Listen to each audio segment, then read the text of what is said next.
नमस्कार दोस्तों, मैं हूं दीपक बर्थे और आप देख रहे हैं प्रदेश की आवाज। तो आइए बात करते हैं आज की कुछ खास खबरों की।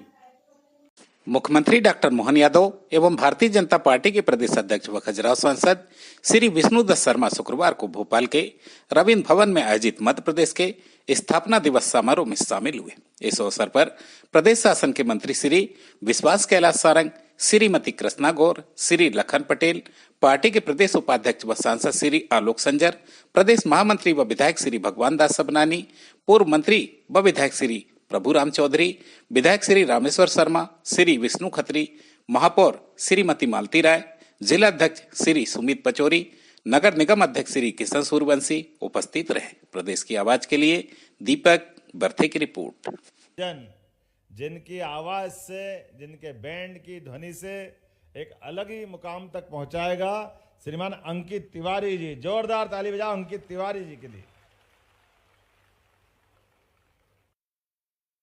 हम सबका सौभाग्य है 1956 मध्य प्रदेश की स्थापना का पहला साल और तब से लगा कर के आज तक लंबी यात्रा मध्य प्रदेश ने तय की है। हम सब का अलग अलग प्रकार से अगर इस पूरे राज्य की भूमिका, राज्य का अतीत, हमारी अपने यहाँ की विशेषताएं एक एक करके हर एक पे लंबी बात की जा सकती, लेकिन दीपावली का पावन प्रसंग भी है और साथ ही साथ हमारे राज्य की स्थापना दिवस भी है। हमने 4 दिन का ये उत्सव मनाने का और 5 दिन का दीपोत्सव मनाने का निर्णय किया है। मैं आज के इस अवसर पर खास करके हमारे अपने इस राज्य में जिसकी अतीत की गौरवशाली लंबी गाथा है, हमारे लिए सौभाग्य की बात है। हमारे मर्यादा पुरुषोत्तम श्री राम अयोध्या से चल कर के वनवास काल में सर्वाधिक समय अगर कहीं गुजारते हैं तो मध्य प्रदेश में चित्रकूट के धाम पे गुजारते हैं। मध्य प्रदेश का अतीत भी इतना गौरवशाली है, यह हमारा सौभाग्य है।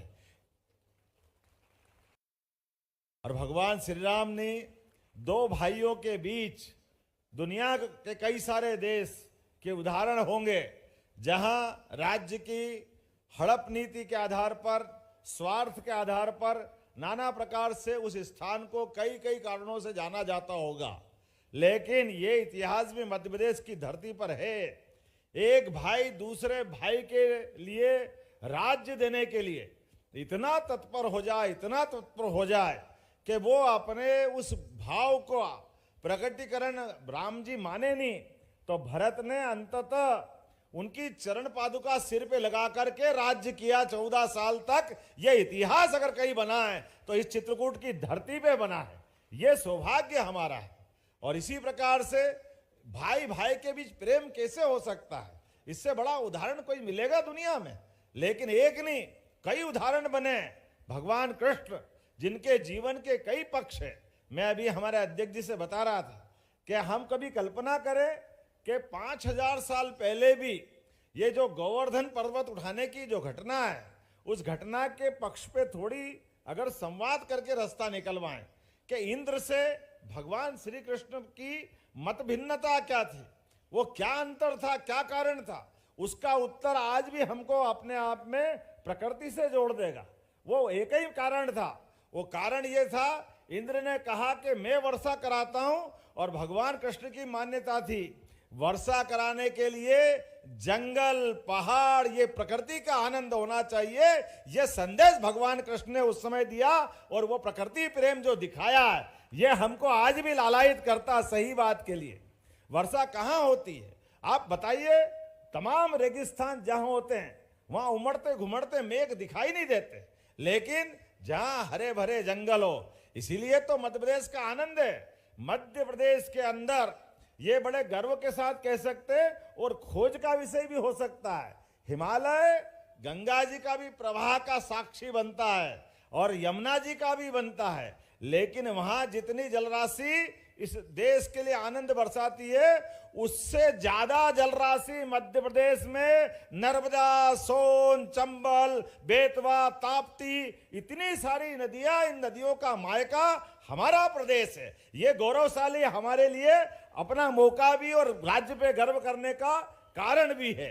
कितनी सारी नदियां हैं, लंबी लाइन है हमारे बीच में। केन बेतवा और यशस्वी प्रधानमंत्री का अभिनंदन करो, श्रीमान नरेंद्र मोदी जी का, जिनके कारण से नदी जोड़ो का पहला अभियान मध्य प्रदेश से होने वाला है। ये अजूबा भी, नदियां तो बहेगी, लेकिन बहती नदियों का उपयोग अपने राज्य के साथ साथ लोगों की बेहतरी के लिए होना चाहिए, और लोगों की बेहतरी में राज्यों की सीमाएं भी बाधा नहीं बने, इसमें संकल्प शक्ति की जरूरत होती है।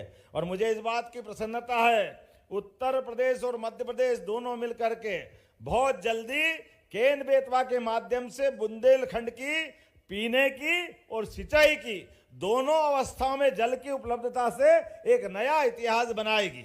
मुझे कहने में थोड़ा अटपटा लगेगा, लेकिन 20 साल से पार्वती, कालीसिंध, चंबल, इन नदियों के मामले में मध्य प्रदेश और राजस्थान की आपस की टकराहट ने पूरे क्षेत्र में काफी कष्ट दिए।